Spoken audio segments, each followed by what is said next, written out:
Who will be the new Crown Prince of Gotham? Let's find out as we cap the card at Aqueduct for Gotham Day. Hi everyone, Matthew DeSantis here with NYRA Bets, and welcome to another episode of Capping the Card as I'm going to be going through the entire 10-race Gotham Day card taking place Saturday at Aqueduct. But before we get into this good stuff, I want to remind you to press that like button and subscribe to NYRA Bets YouTube today. Subscribing is entirely free of cost, just notifies you when new videos are dropping on the channel, and we have a lot between race previews, full card analyses, weekly programming, handicapping and betting tutorials, and so much more. We have plenty of content up on the channel just this week, focused on the California preps, focused on the Fountain of Youth Day card, focused on what's going on up here in New York, obviously. So we got you covered coast to coast as we're going to get you ready for the Run for the Roses in the first Saturday in May.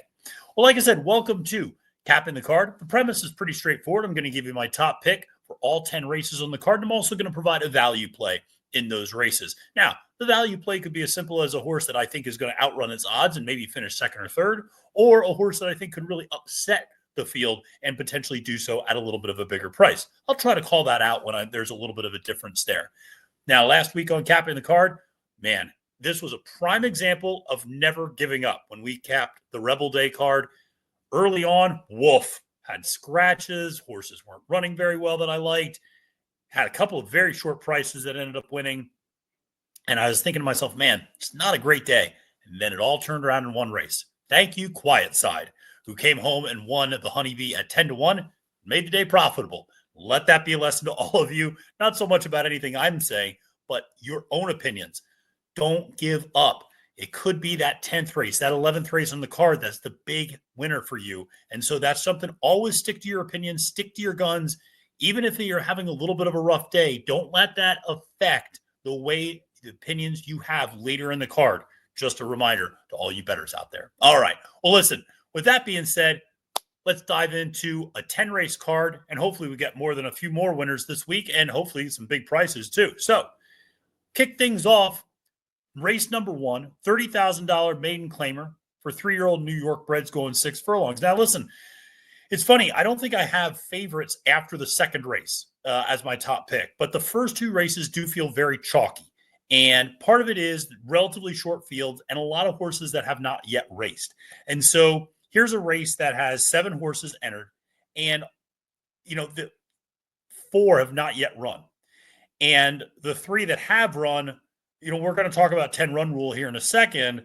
King Solomon is the other one who didn't run, didn't really show much at all in a maiden 40. Unbroken chain for Carlos Martin, Christopher Elliott aboard, breaking from the inside rail. This one's getting blinkers on and doing the class drop, going from state bred maiden special weight company, where this horse finished 7th by about 10 lengths in a race that we'll talk about actually at the end of the card, with a horse named Vakinda in that race, now is dropping down to a maiden claiming 30. So this is a pretty significant class drop for a horse that had at least decent early speed to be at least part of the mix early, draws an inside post again, which I don't necessarily love, but the blinkers are coming on. This horse is, I think, going to show a lot of speed, especially with Chris Elliott aboard. This one's going to get out there and go. And going 6 furlongs, I think this one's going to be able to take him gate to wire. Yes, the horse tired a little bit last time out, but has gotten another work in since then from the gate as well. So I think this one certainly looks very promising. And I think part of it is I really did try to look at, could there be a first-time starter that could beat this horse? And, I just don't really see it. There's not much there with a horse like Call Me Calvin. And when you look at Classic Martini as well as Kings and Queens, those are the other 2 that I think are logical in this spot. Problem is Greg Sacco and Bruce Levin are not particularly adept with first out starters at all. And there's not a lot in either pedigree to suggest there's a massive opportunity for them to fire a big race first time out. These aren't very precocious pedigrees that you're looking at. I do think Kings and Queens is the most interesting alternative to your favorite, the number 4 horse. Part of that is because it gets Manny Franco up on the mount, and I think Manny can just be aggressive. But Sacco is, again, not a trainer that's known for getting him ready first time out. And I just have a little bit of concern going against a horse that at least has shown a little bit of early speed, is getting the blinkers on, dropping in class. I think Unbroken Chain looks tough in this spot. Now, if you're looking for a little bit of a price and maybe more of an underneath play, in this particular race, a horse to include in your exactas, trifectas. I actually think 10 run rules. I like this horse more than Chris Englehart's debut horse, the number 7, Haute Couture, who's 5-1 on the morning line. I actually like 10 run rule a little bit more. Yes, this horse is stepping up just a little bit in class, going from maiden claiming 25 to maiden claiming 30, but really running at roughly the same level. Keeps Lane Luzzy aboard. Horse showed much better speed last time out, which I think was really good. Weakened a little bit late, but now cutting back from 6.5 to 6. I think that's promising. Englehart's a good trainer, and he's generally a trainer that I think is really good first time out. And that's why I took a long look at Haute Couture. But man, the workouts that horse has been turning out have just not really inspired a ton of confidence. Particularly a 53-2 gate work, followed up by 51-2 gate work. Sometimes you don't like seeing those back-to-back gate works leading up to a debut race. Indicates maybe they're still trying to clean some things up. So, like I said, 10 run rule at least has a couple of races under his belt and showed a little bit more that next time out in terms of early speed. Maybe he can build upon that with Lane Luzzy aboard. So that one I thought could be a little bit interesting, at least as more of an underneath play. Sired by Game Winner. I'm not a big fan of these Game Winners, but they do tend to maybe get a little bit better as they continue to run. And this one had at least some expectations at the start. This is a horse that was, $100,000 sale last year at Saratoga, or 2 years ago at Saratoga in 2023. So had some expectations, hasn't necessarily lived up to it, but maybe there's some potential that could get unlocked there with 10 run rule. Now let's go to the second race on the card, which is a $80,000 maiden special weight for 3-year-olds going 7 furlongs. And again, it's hard to get around the favorite in this race, which is for Bruce Brown. And this is another horse that's getting an equipment change as a favorite. And sometimes, there are horses that I will want to play against. And then they'll get an equipment change. And I'll go, well, that kind of does change some things. And you have to kind of reevaluate. Grand Commander, 7-5. Kendrick Carmouche. I'm going to say Kendrick's name quite a bit today. I'll be honest. I'll foreshadow a little bit. I think he's got several good mounts throughout the day. Here's the thing about this horse. He's coming out of what I think is going to be a very interesting race, which is the Colloquial race. And if you remember, that's the race where Colloquial just absolutely decimated the field and ran a 106 Beyer speed figure. Tom Morley's horse, 1/900, a very good horse who I think is going to break his maiden very soon, ran a 92 Beyer speed figure. Fanatical, who was much further back, along with Grand Commander, ran a little bit slower. But again, I want horses coming out of that race. This horse has run against some nice competition between Colloquial and then first time out was T-Craft. T-Craft's a nice horse who came back to win next time out in a $100,000 optional claiming race. And you have to remember, T-Craft had run up against Mentee, Colloquial, Chancellor McPatrick, Filoso, Spurgeon, American Promise, David of Athens, Camp Hale, Patch Adams, Guns Loaded, Ain't No Disco. I mean, this horse has run against, that's who T-Craft has run against. So Grand Commander lost a really good horse, I think, in T-Craft. That was just by a nose. Then was just kind of blown out over a little bit of a wet track last time out. But I think you get the blinkers on. This horse has shown good speed. I think you see reverting back to that initial run where this horse was kind of right up on the pace, as opposed to last time out where this horse was a little further back, but I think was just kind of outclassed by a horse like Colloquial in 1/900.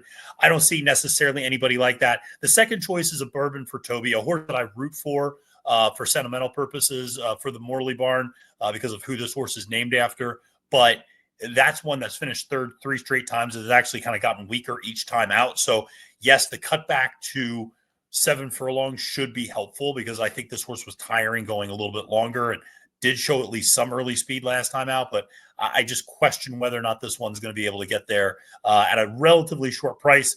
And you do have Ben Curtis who's up here for the day, actually, from Fairgrounds on quite a few mounts riding this one. But again, hard to go with that horse after kind of repeated third place efforts. Now, in terms of value, Gypsy Dreaming. And maybe this is a horse you want next time out. And I would be totally fine with that. And there's actually another horse I'll mention later in the card who I think might be better in the next race. But I wanted to talk about it this race. Gypsy Dreaming might be that type of a horse. This was one who was in the Brendan Walsh barn, debuted on the dirt at Churchill, then went to Turfway Park.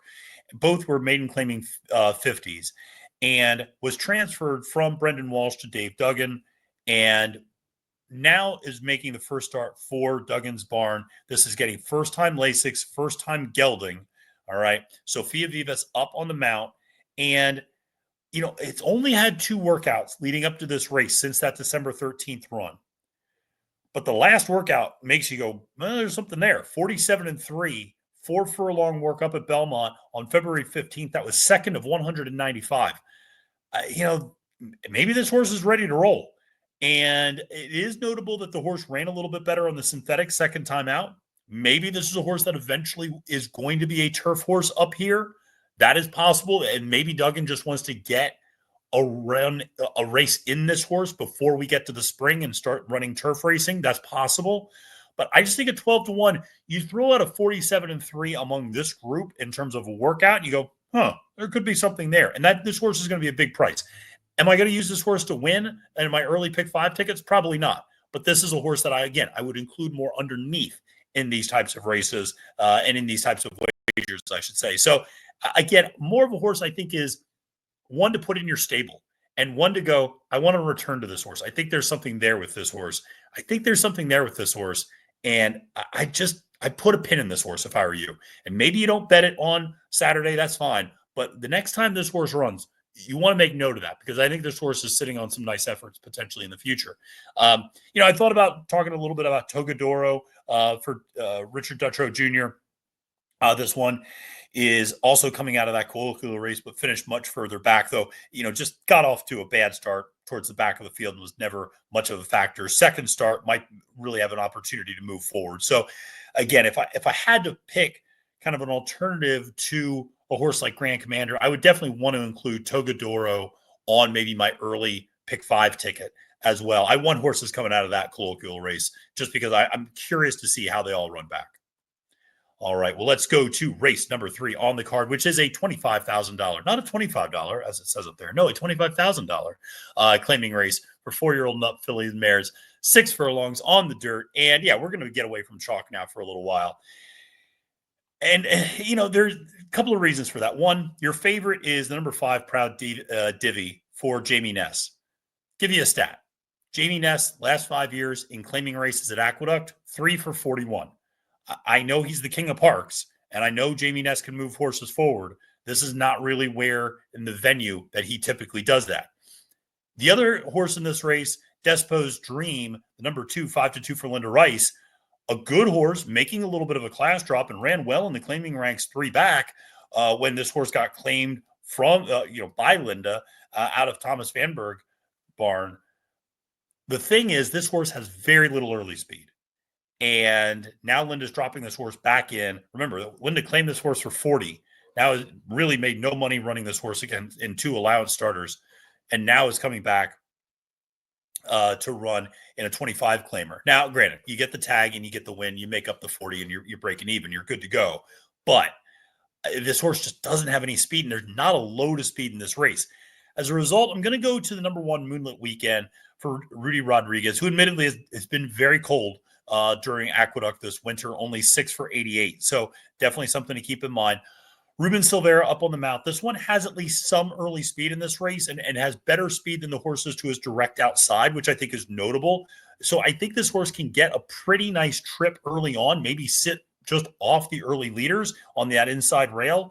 And again, dropping a little bit in class, having run against claiming 40s, having run against State Bred Allowance Company. So this one, I think, has the potential to, again, with a little bit of a drop in class, run pretty well. When you looked at how this one ran against $25,000 claiming competition, non-winners of 2 lifetime, going back to this summer, this horse had a pair of second-place finishes. So certainly is competitive at this level, really hasn't leveled off as much as just been running against better company. I think this could be the day this horse manages to get the win. In terms of the value play, I do think the number 7, Lady Sriracha, at 10-1 is a little bit interesting coming out of a maiden-breaking victory, only because that horse has good speed. And like I said, there's not a lot of speed in this race. So it's possible if Eric Ruiz, the jockey, is aggressive and gets this horse up on the front end, we'll see. Now, that said, the Mid-Atlantic shippers have not always been as consistent. This horse coming up from Laurel and Parks. So something to keep in mind. But the horse at least has some speed, but obviously first time against winners. My official selection is a horse that I've always liked a lot, which is Busia. 8-1 in the morning line. Used to be in Harold Bond's barn, now in Kevin Bond's barn. Kyber Koa up on the mount. And I think this horse is probably better on the turf, but ultimately broke its maiden on the dirt last year, or I should say back in December of 2023 at Aqueduct, and has just not been able to stay healthy and has had a couple of layoffs, particularly a long one from April 2024 until earlier this month in February 8th. And, just tired significantly in the late stages of that race. And that was a $76,000 state bred allowance company race. And actually ran second, or the horse that ran second that day in that race is Ariana Rye, who we're going to talk about a little bit later, who's actually a favorite in a race later on in the card. So this one's coming out of a race with some nice horses. And now it's dropping in class all the way down to that claiming 25. This horse had some early speed at one point. I wonder if this horse still has it.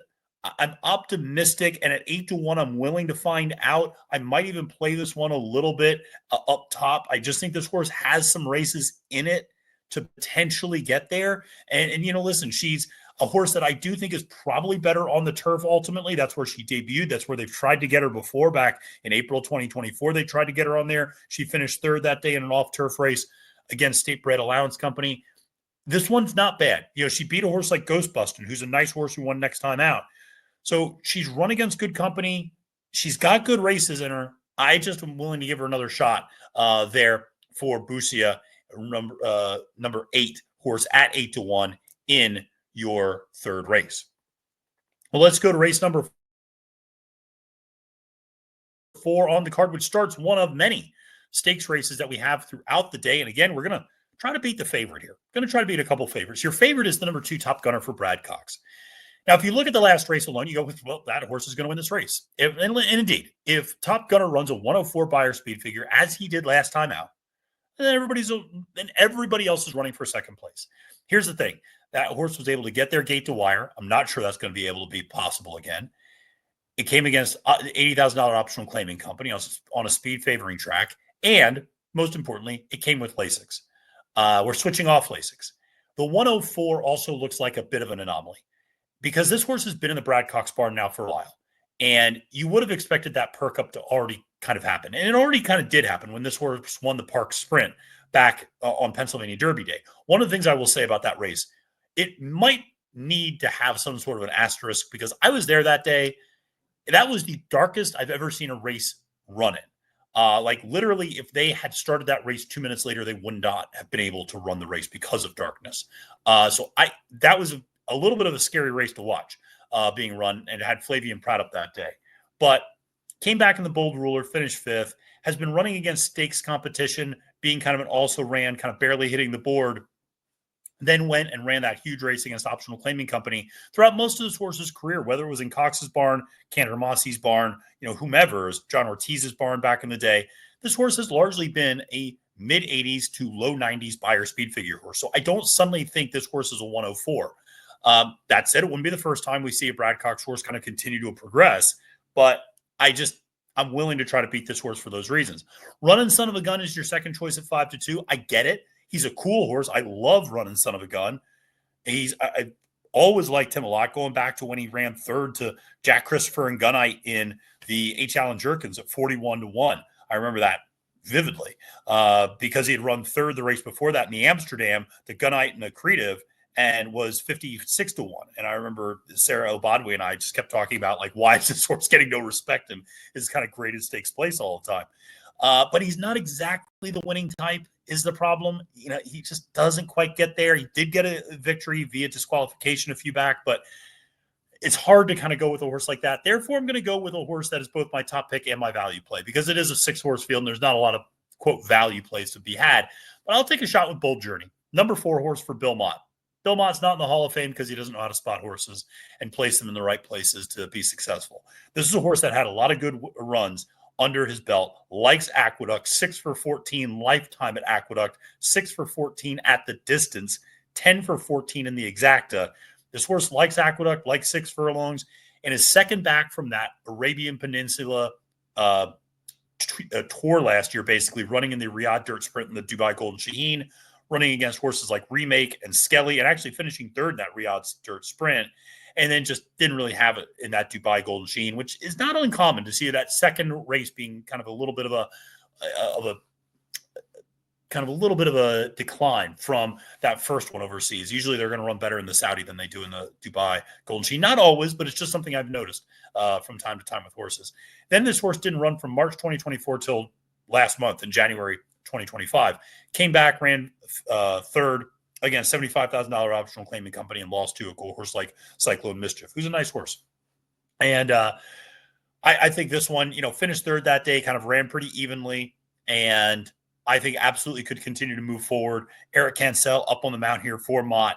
And again, I just think second back from that long layoff. Horse has been training nicely down in South Florida. Now ships up for the spot. 9-2 on the morning line, I think, is more than a fair price on a horse that is a stakes winner and a graded stakes winner at this track, at this distance. So willing to take a shot there with Bold Journey, like I said, as my top pick and as my value play. Let's go to race number 5 on the card, which is a $76,000 allowance for 4-year-old and up New York bred fillies and mares, going 6.5 furlongs on the dirt. And I mentioned that horse, Ariana Rye. Indeed, she is your favorite in this race at 5-2. I am playing against her, though. The reason I'm playing against her is I think she's a need-to-lead horse. You look at her only 2 victories. They've been gate to wire. You look at her other races, she really doesn't pass horses. And she's on the inside rail. Jockey Sofia Vivas will inevitably be aggressive out of the gate. I just don't think she's fast enough to get to the front in this field. And if she doesn't get to the front, I think that's game, set, and match for her. She runs pretty evenly. I think you could see a performance like you saw potentially last time out, where she just kind of breaks third and ends up finishing second. She passed a couple of horses 2 back, but that was also kind of a jumbled up group. And so it's a little bit misleading. Tried to kind of make a little bit of a run, but ultimately couldn't get there against Nolita in that race 2 back. So I just think it's more of a need-to-lead type of runner. Isn't going to get it here. I'm going to a horse number 7, Catchphrase, 3-1 for Amelia Green. For those of you not familiar with Amelia, she is a longtime Todd Pletcher assistant who just recently went out on her own. She's only had 5 runners this year, gotten a victory. 2 others have hit the board. She's, someone who I think is kind of an ascending name to keep in mind, because a lot of people like her. Todd really gave her a big vote of confidence when she broke out on her own. She's gotten some really nice horses transferred to her from some significant barns, and Catchphrase is one of those, coming out of Will Walden's barn, going to hers. And this horse ran really well first time with her, just barely came up short, almost took him gate to wire, lost to Splashy, and then next time out just absolutely crushed the field, winning as your 1-2 favorite and winning by 6.5 lengths and drawing off the end with Kendrick Carmouche up. Kendrick stays aboard.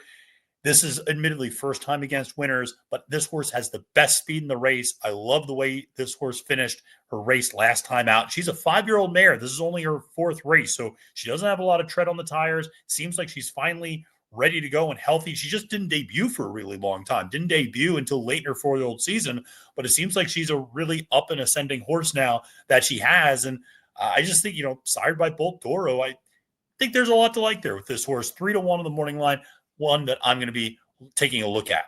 Now, in terms of the value play, my official value play is the number 9, First Class Cat for Linda Rice.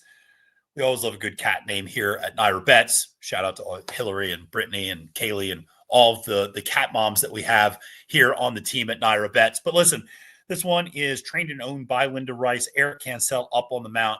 And this is a horse that has been kind of going back and forth between starter allowance, open starter allowance company and state bred allowance company. And, hitting the board and running competitively.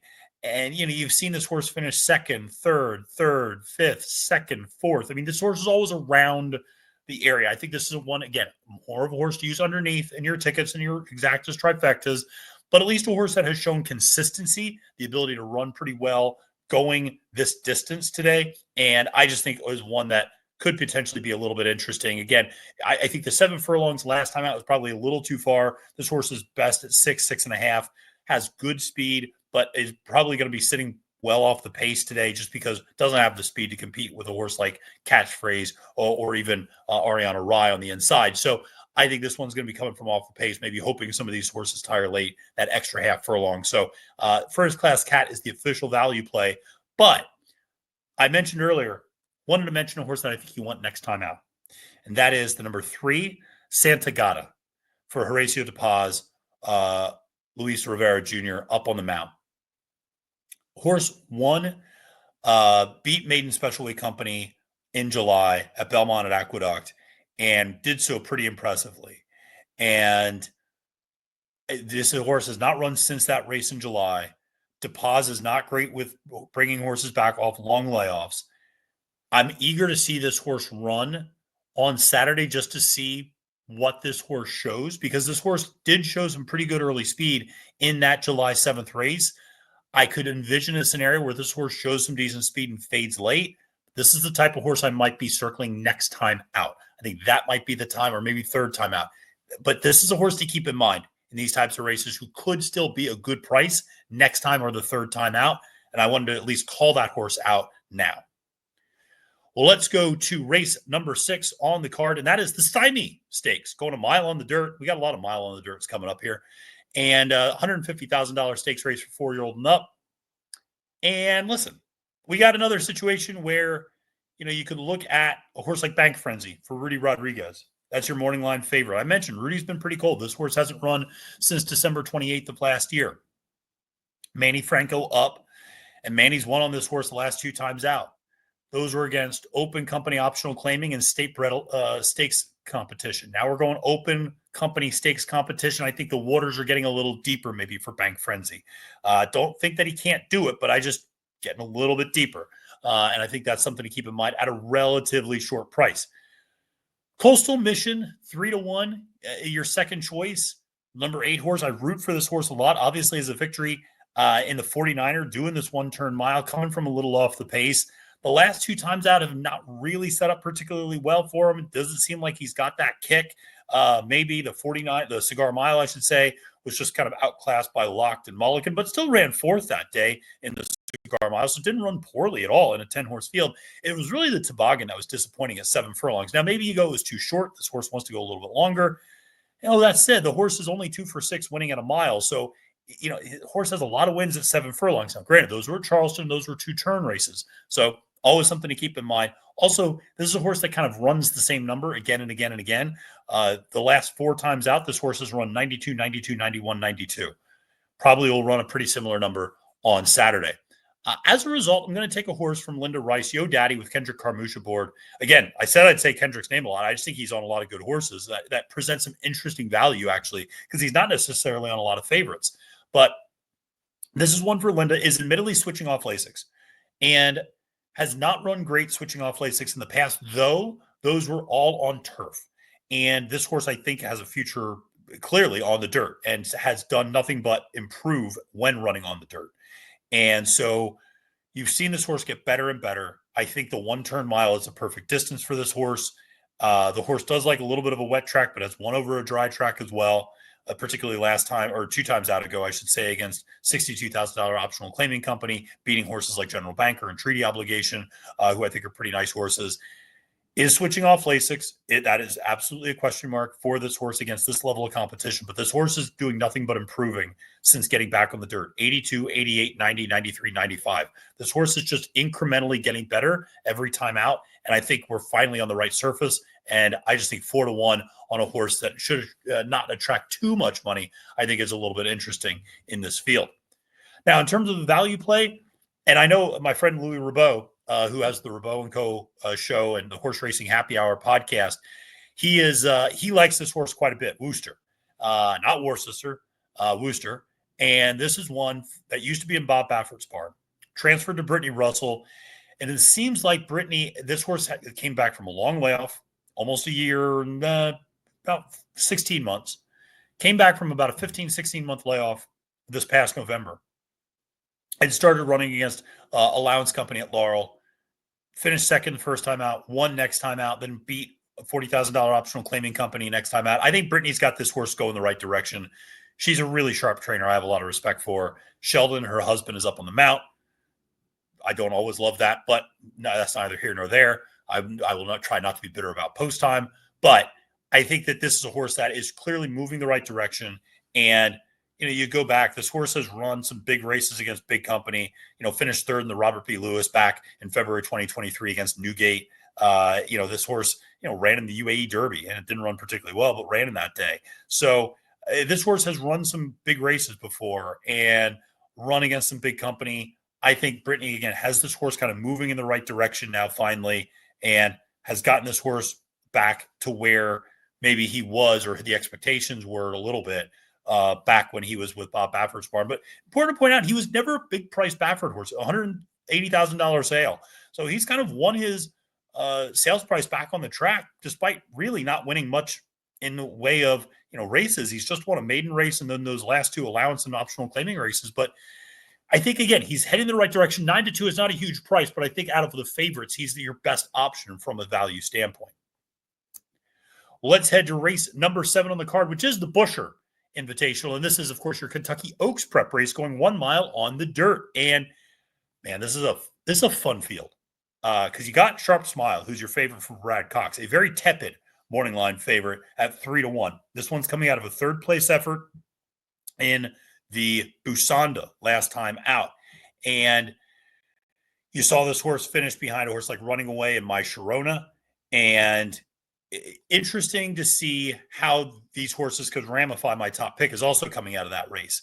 But, this horse stumbled at the break and still ended up kind of getting into a good spot, running a pretty level third-place finish. Practical Joke, cutting back now to a mile. There's definitely things to like. This horse ran a nice, one in debut, but one broke its maiden over a sloppy track, something to keep in mind. It's always a little bit of an asterisk because we are expecting nice weather on Saturday at Aqueduct. And so, but one going this 1-turn mile at Aqueduct for that maiden breaking victory, that was admittedly a speed favoring track, and this horse was up on the front end. So maybe take that into consideration. Because of that, I'm going to play against it. And I'm going to go to Ramify for Chad Brown. I just don't think this horse wanted to do 2 turns. And this horse had one of the more visually impressive victories in debut because this horse was just so far back and made up a slew of ground throughout that race in debut and ended up winning with Flavian Proud aboard. Now, you have Javier Castellano up on the mount because Manny is riding Brad Cox's horse, which is an interesting dynamic because normally Manny would be up on Chad's horse. But this one's got a fascinating pedigree. Munning's up top out of a Tappet mare. So you have speed up top, stamina down bottom. I think this horse is more of a 1-turn horse, but this is a Juddmonte owned and bred horse. They're not screwing around here. This is a good horse that has some serious expectations. I wasn't shocked to see this horse kind of not run as well last time out in the Busanda. I think 1.8 miles is just too long. I think now you cut back to a mile. I think this is where you want this horse to be. I think Ramify can sit the right sort of trip. This horse can show at least a little bit of speed, sit a tracking trip. And I just think this horse looks to be a pretty good spot here. I do think a horse like Liam in the Dust at 9-2 is an interesting runner. I do worry that horse. I don't know. That horse might fade a little bit. Blinkers are coming on for Rudy Percett. Luan Machado coming up. This horse has been training nicely as well. So one to consider, but coming back from a little bit of a layoff. And Ramify, like I said, has been training nicely for Chad up here. I do think a horse like Drexel Hill at 6-1 presents some nice value in this race for Whit Beckman. I do wonder whether or not this horse was aided by a wet track last time out. Really ran a nice figure against Simply Joking and Bless the Broken in the Silver Bullet Day. Now is coming up here to continue to try to get Kentucky Oaks points for Whit, who's got quite a number of good, quite a number of good fillies on the Oaks Trail this year. Listen, if this horse can improve off the 82 buyer speed figure, then we got a real runner on our hands. This horse won going 1 turn up at Woodbine on the synthetic and has not yet won on the dirt. Blinkers are coming off 6-1. There's interesting stuff there with Drexel Hill. I just couldn't quite get there. The horse I wanted to shout out as my kind of value play, and I would use this horse strictly underneath, is the number 4 Volleyball Princess. Sired by Motown. She is a North Carolina bred. You don't see or hear about many of those. And indeed, there's a reason for that.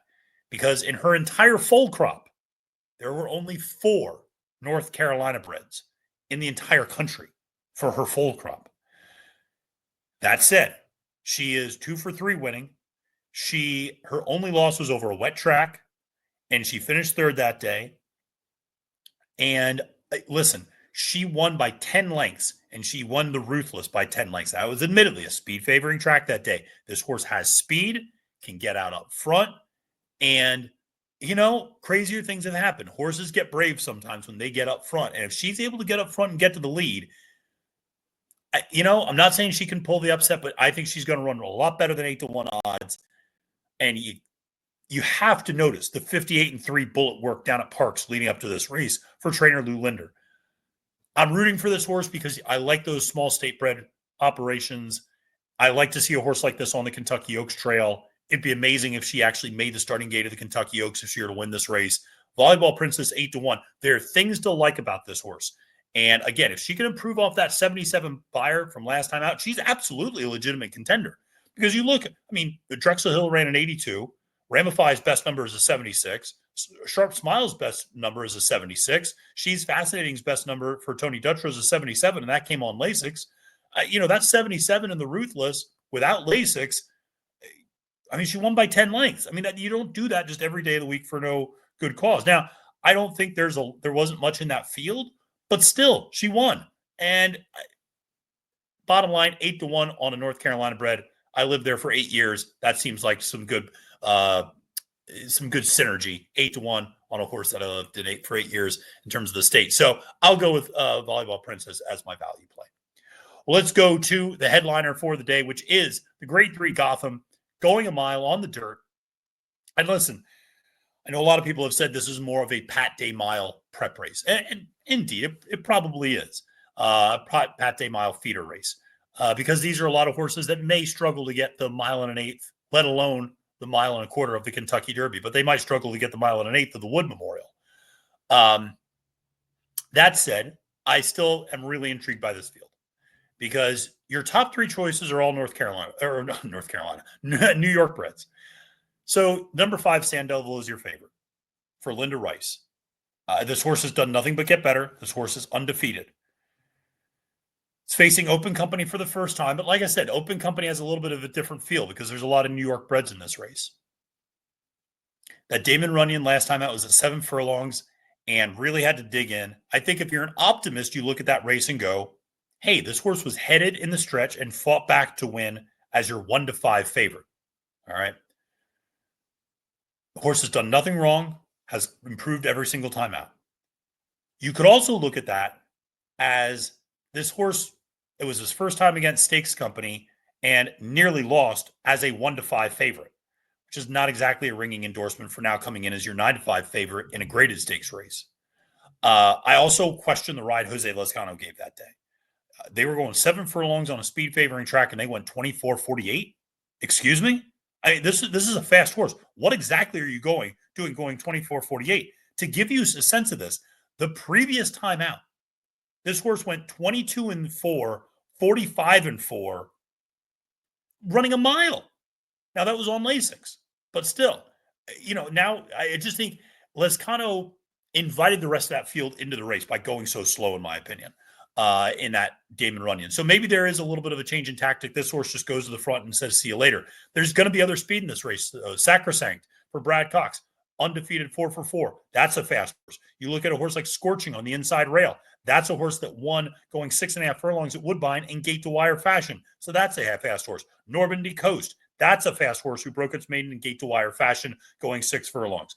You look a little further out, a horse like Flood Zone for Brad Cox. That's a horse that basically stalked the pace from the second position and showed very good speed down at Gulfstream Park going 6.5.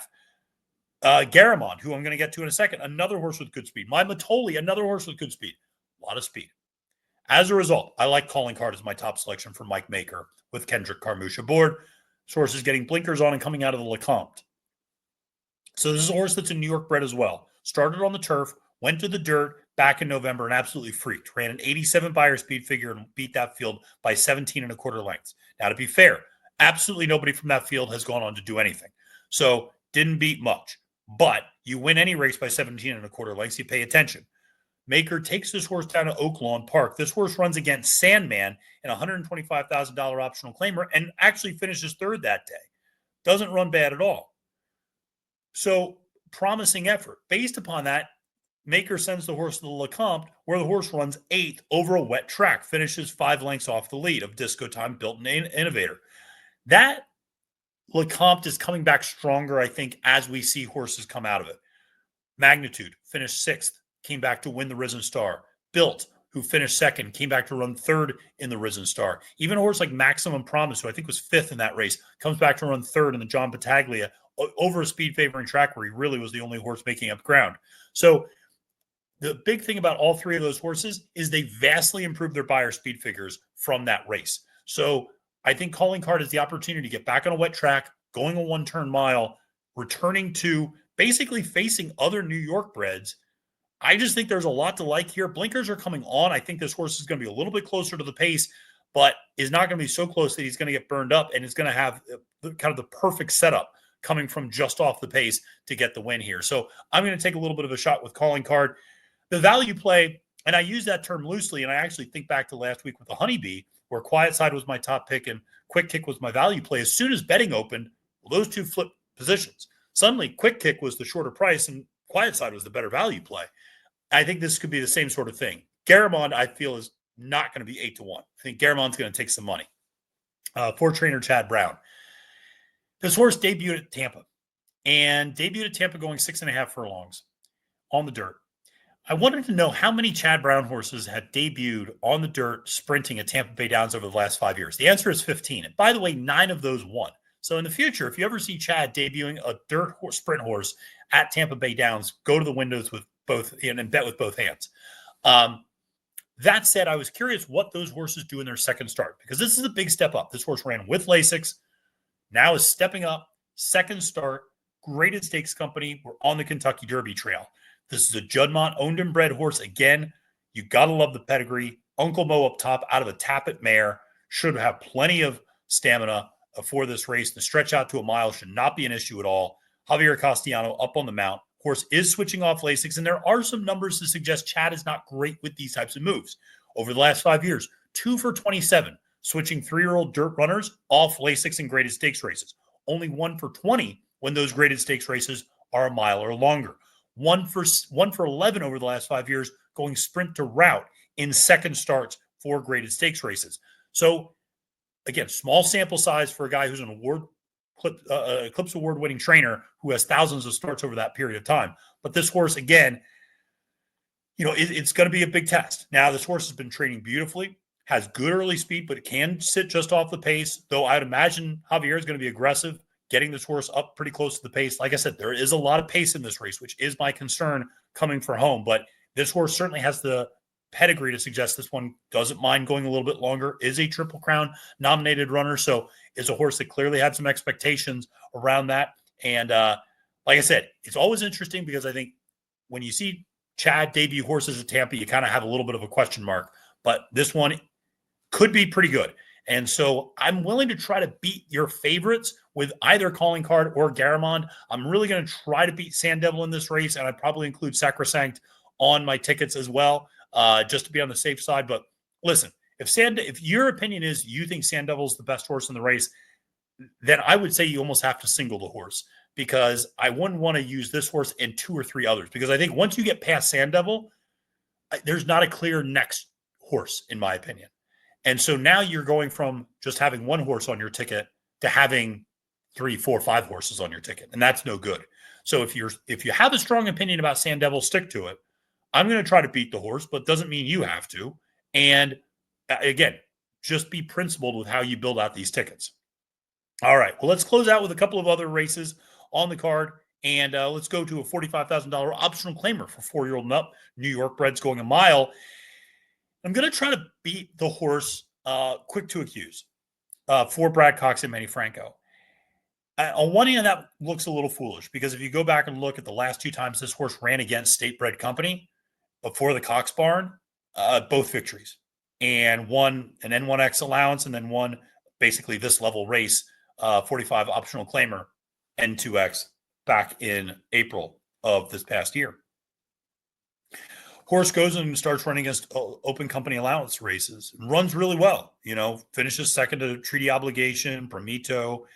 Then last time out, finishes 5th to Crazy Mason, who we saw come back to win just this past week in a really impressive fashion. And he's pointing towards some big races as well in the future. So that's one that, it's going to be a lot of fun to kind of track that horse. And also Radio Red, who finished second that day, came back to win since then as well. That said, the number that really strikes me is Brad Cox is dropping this horse in for the tag. So yes, we're running this horse back in an optional claiming, but Brad's putting this horse up for the claim, which is a little bit of a red flag. And it's a little bit of a red flag, which is this horse, or I should say, Cox is 3 for 30 over the last 5 years, dropping a horse in for a tag for the first time in an optional claiming race, and only 1 for 13 in dirt races that are non-maidens under those circumstances. So not a lot of success for a barn that wins at a very high rate when we're dropping a horse in for a tag when we don't have to, right? When we're dropping it in for a tag in an optional claiming race. As a result, I'm going to go to the number 4, Landoro. For Chris Clement, Romero Mirage up on the mount. This horse ran well 2 back over a wet track last November against N1X Allowance Company. He stepped up, nearly beat Shadow Dragon last time out at this level, going a mile over a fast track, has a win over a fast track. So I'm not worried about this horse just being a byproduct of a wet track that one day, two races ago. This horse has good speed, can sit a tracking trip, and should be well positioned early. I think, when this horse gets away from the gate and gets in good position, that's when you tend to see good things happen. Admittedly, is losing Manny Franco off the mount, who's going to quick to accuse for Cox, which is not surprising because Manny rides for Brad up here in the winners. But Landoro, I think at 5-1 presents at least some intriguing value if you're trying to beat a horse like Quick to Accuse. In terms of the value play, more of an underneath play in my opinion, but number 7, Mighty Atlas. This is a horse that, again, has some pretty good early speed and used to be part of the Maker barn and, has run pretty well over the last couple of years. Didn't run well 2 back, but if you look at that race last time out, it seems like this horse was going in the right direction. That was in that Landoro Shadow Dragon race. Weakened a little bit late, but again, I think that this is a horse that has won going a mile before and has won 4 times going a mile. In fact, 4 for 13, 4 for 12, winning at Aqueduct. I think, again, when this horse kind of comes from just off the pace, this horse is actually a little bit better. I hope that's the tactics that Lezcano will use. Lezcano rode this horse the last 2 times out, kind of maybe had the horse a little too far back and faded 2 back, and then last time maybe had the horse a little too forward. So maybe this time we can get it just right in terms of not too far up, not too far back, maybe sitting that 3rd, 4th position and really kind of getting that perfect tracking trip. But horse drew well further to the outside as a result of that. So I think this is one that, again, at 8-1, do I think this horse is a prime win candidate? Probably not, but I think this horse is absolutely one to include in your vertical wagers. Well, let's close it out with a 6 furlong maiden special weight race going 6 furlongs on the dirt for the 3-year-old New York breds. And listen, kids, we can't play Vikinda, can we? The number 1 Vikinda is your 5-2 morning line favorite for trainer George Weaver. This horse has run 5 times, has hit the board 5 times, has finished second 4 times. Oof. Now, admittedly, you go, well, the horse lost to Prince Valiant, came back to win next time out. The horse lost to Sand Devil, who we just talked about in the Gotham, who's your morning line favorite. Pretty good. The problem is this horse finds ways to finish second while running varying speed figures. I mean, that's the thing that kills me, is this horse basically runs to its level of competition. That this horse goes 58 on the grass, 73, 80, 68. So we're kind of like, are we improving? Are we regressing? I don't know what we're doing. But this horse is burning money. This horse has gone off as the favorite the last 4 times out and has lost and finished second the last 4 times out. So I just can't with this horse anymore. I just can't, under a good conscience, recommend that you bet a horse like that. If you want to, go for it. A horse like Cher de Lute, who's your second choice at 4-1, makes a little bit of sense for Mel Giddings, coming off a little bit of a layoff, but getting Lasix for the first time, getting a weight allowance with Christopher Elliott up, has some nice works down at Palm Meadows, now is shipping up here for the race at Belmont.